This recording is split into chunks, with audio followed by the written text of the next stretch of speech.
it's the question to you, Peter McKenna. Do you think they should stay in Sydney?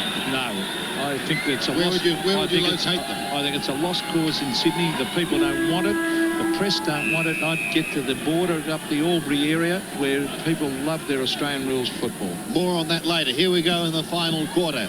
Can they put some respectability on the score? Back to the centre, but I want to continue this discussion, Pete. You wouldn't leave them in Sydney? No, I certainly wouldn't. I think it's a lost cause at the moment. The players don't feel like they're playing AFL football up there. Gerard could probably talk about it a little bit more than me because he experienced it up there. But I know, speaking to some of the players, don't get any press whatsoever.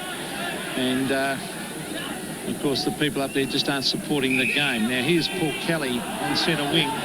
Well, I've been letting you go, Peter, because I've never heard such short-sighted opinions on football. Well, it's my opinion. I know it's your opinion. My opinion, I'll stick with it. But it would be the greatest back step that football has ever taken. And it's that sort of opinion, that sort of narrow-mindedness in Melbourne that has set this game back a long, long way and will continue to do so until it gets rationalised in Melbourne. There's been plenty of players go up. There's Mitchell going in towards goal, and this is Nettlebeck racing in. He might have a shot here, and he puts it through for a goal.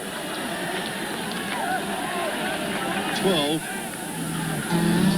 Peter McKenna's views have been described as grossly short-sighted by Gerard Healy.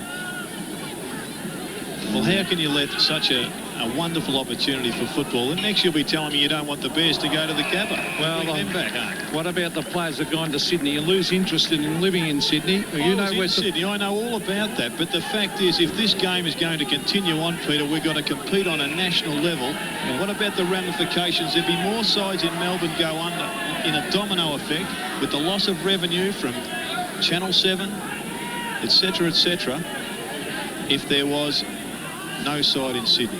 In the meantime, Dale Lewis is shooting for goal. Becoming pretty warm up in his commentary position. Lewis's kick is swinging back, but not enough.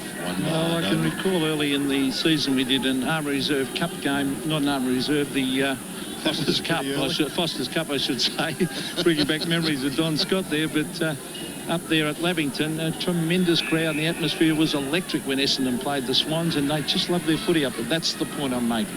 Minton Connell has it on the outer side. He's ripped off the football, and I think he's going to get a free kick. The only trouble is you wouldn't find any owners to put in the $5 million required if the game was played at Albury. Here's Kelly. That's enough now, gentlemen. Settle. Kelly's kicked the half forward. Murphy waiting down in front. Was he pushed? No, said the umpire. Play on. Voss couldn't take it. Nettlebeck took it away from him. Atkins' hand pass is quick. Murphy a little chip to half forward. No mark, however, from a standing start. Nettlebeck long in towards goal. He's booted one, but he's missed this time.